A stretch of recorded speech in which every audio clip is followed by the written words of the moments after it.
Alright guys, you got a package from AW Security in the United Kingdom. The package was a little bit smashed during shipment, and luckily all the locks and everything got here perfect, no problem.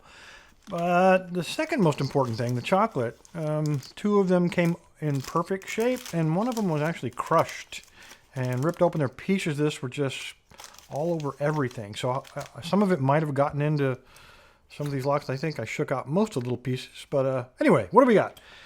I'll just start down his letter. He's a little bit off camera here. I can't show it because it's got some personal info, but we have a DOM. Obviously, this is the challenge lock. Got some really heavy shrink wrap. He says one side is factory pinning, and then the other side, and I'm making a wild guess that this is the challenge side. But anyway, it looks like a 5-pinner based on that. No guarantees, though. He might be a little bit of psychological warfare here. So, nice challenge lock. I have a Union. He calls this the U-Neon. It came out of a block of flats. He says you can see it's well used. I have no idea if he repinned this one or not. The next one, it has a little S, and this one he bought at a discount. It is called a Secure Fast. I wouldn't have known that if he hadn't told me. Came without a key, so he got quite a bargain on this one.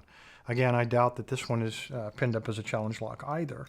And the last one, pretty cool, is a STS Express Lock. This is used on like van doors. Again, I'm reading off the note. It's used to secure vans and used in a slam locking system. And at least by US standards, that's quite an intricate lock for a slam lock system. So pretty cool. Again, I doubt that this is a challenge lock. So this would be the only challenge lock in here. This is the really interesting part. He sent me a video saying he was going to package the keys in kind of a unique way.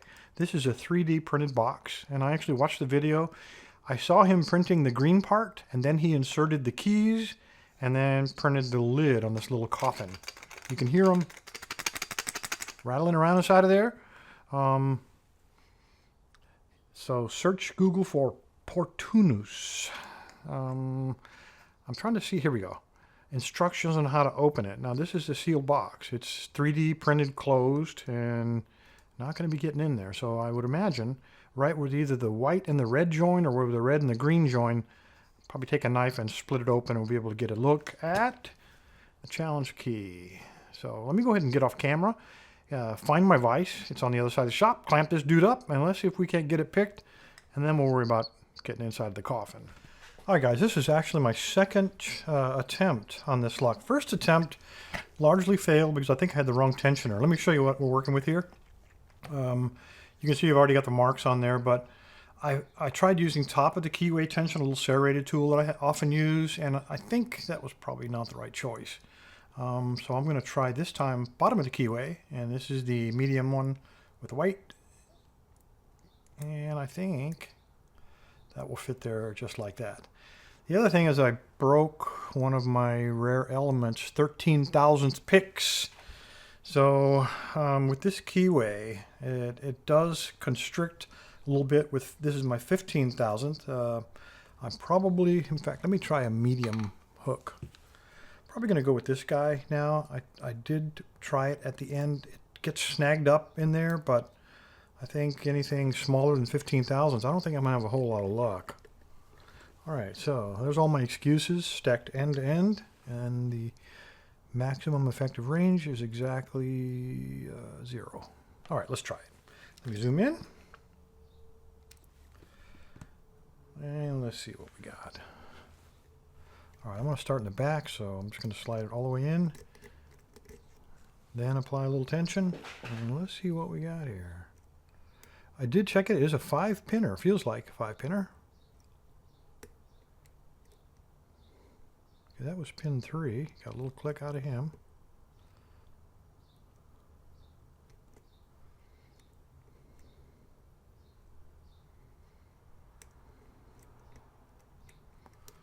And this is kind of what happened last time. It gets snagged up. It's really hard to feel the feedback. So let's recock it. Slide that all the way in again.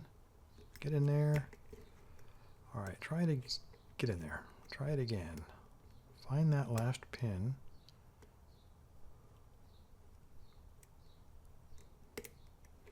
That was pin 1. And now I'm stuck. There we go. I got a little bit of fault set going. That was pin 5. That was 4. That was 2.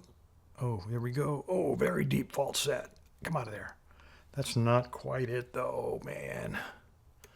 All right, we got one hung up. I bet there's a T-pin in here somewhere.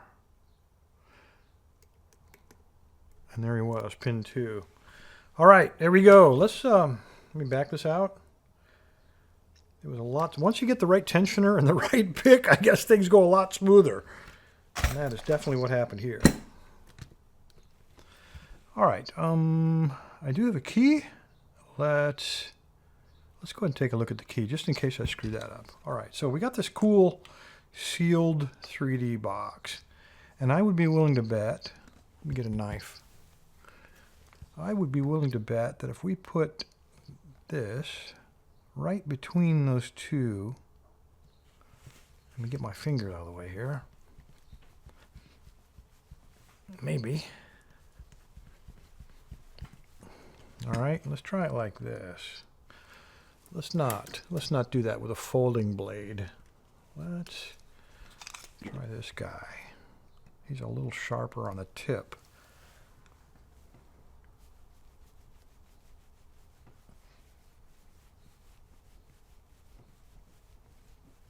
All right, he's working his way in there.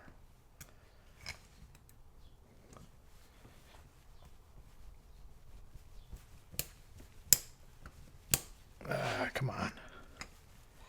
All right, before I cut my finger off, be like Cosa Nostra stuff, let's now see if I can get a screwdriver in there and wedge them apart.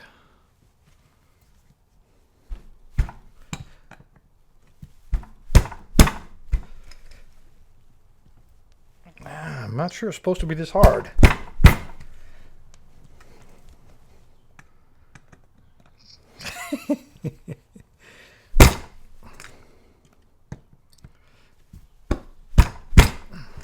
All right, so open here, eh? That's an excellent plan, but I'm thinking this plastic bonded a little better than we planned. For sure. That is not going to work, Bill.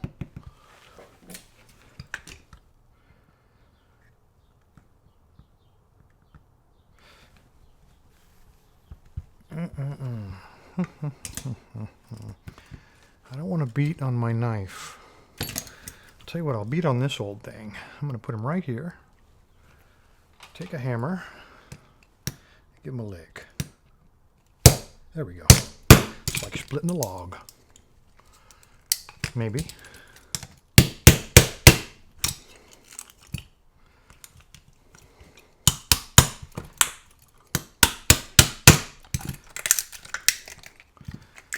All right, that was harder than opening the lock. There are our keys. Let's take a look at this. This was definitely, there was some good binding between that plastic. I would have thought it would split a lot easier than that. So anyway, DOM, STS, this is not it. There we go, that looks like a DOM key. Get all this stuff out of here. Get all that out of here. Let's find that sharp knife again. Try not to cut the bench any more than we already have, because I know it upsets a couple of you guys. All right, so that's not as challenging as I thought it would be. I mean, you've got some high cuts, but these don't seem to be very low cuts here, these first 3. Man, I'm hesitant, but let's do it. We can always take it apart, right? Okay, it does work. Wow. Really binds up right there. And let's see if it's the same for both sides. Yeah, it is. That's a lot smoother. All right, let's go ahead and take the same knife. Remove the top off of this.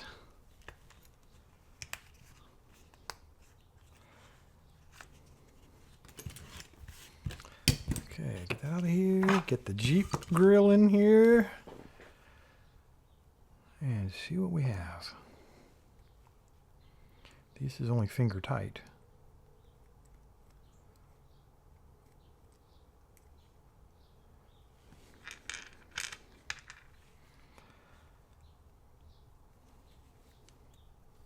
Tell you what, let's turn that key so that we can, there's a clip on the back. I could easily take that off, but let's not do that. Let's just turn it like this. We'll gut the upper first, and that way we don't get things disoriented.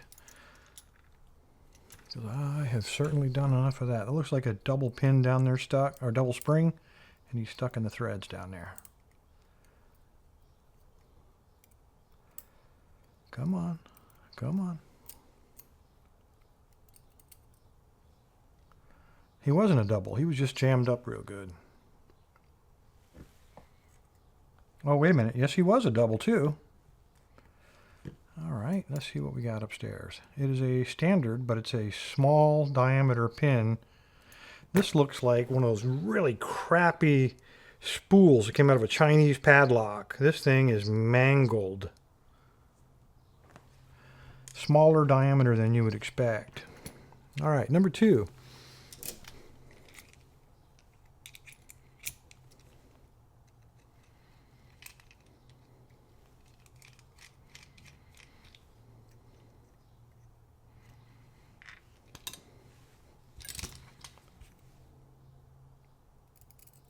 Again, a double spring.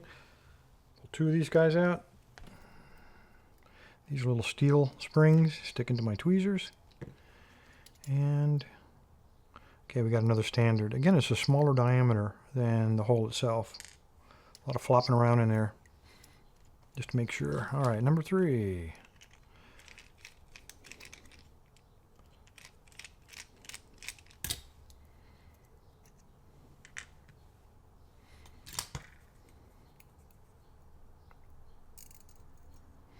Single spring.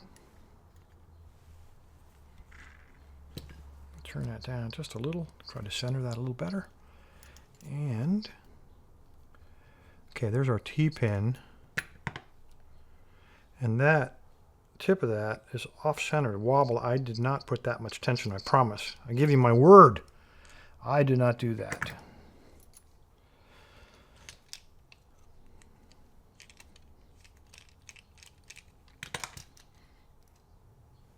Number 4. Single steel.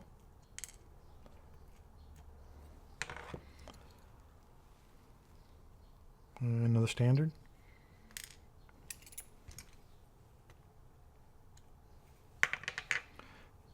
And the last one's just finger tight.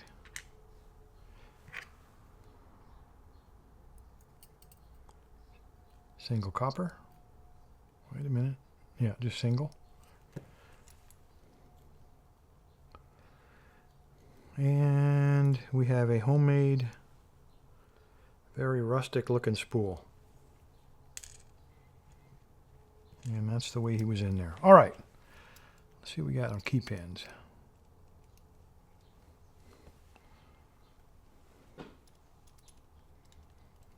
Come on.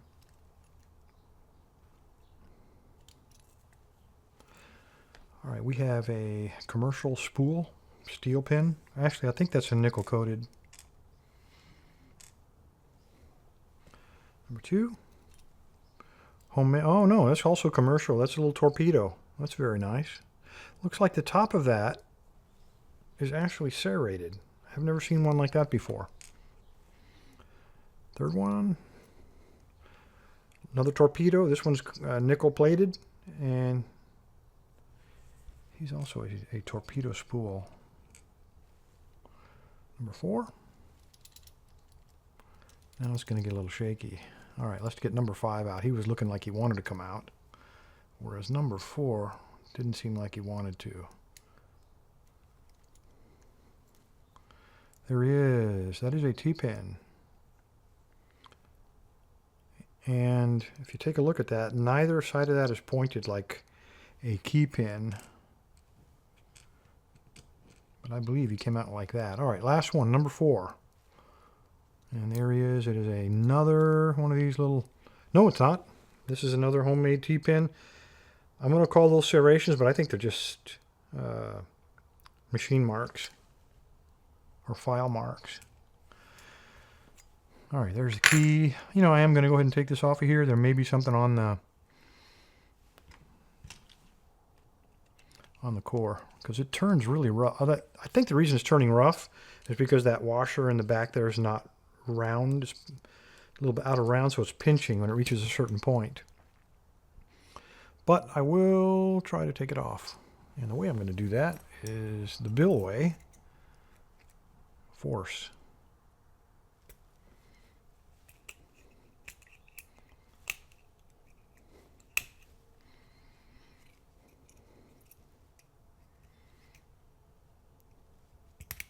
Because I have brand new ones. One of the few replacement parts I have around here. Okay, well, I'm glad I did that because if you take a look, every single one of these is threaded. They're all overbore too. It looks like you might have used the wrong size tap on this, but it was quite effective. And upstairs, all right, because he threaded from the top, you almost have to suspect that he threaded all the way through. I'm only seeing one of them though. I think only chamber 1 is threaded all the way through. The rest of them are standard. I don't see any other threads in there. Anyway, fellas, there you go. From A&W Security, the DOM challenge lock, and an awesome new way to package. If you guys start doing this regularly, I'm going to have to get a hatchet or something to get these things open. That was quite a challenge in itself. Anyway, fellas, appreciate your time. Stay safe, stay legal. I guess I'm going to eat the other half of this before it spoils. Thanks, guys.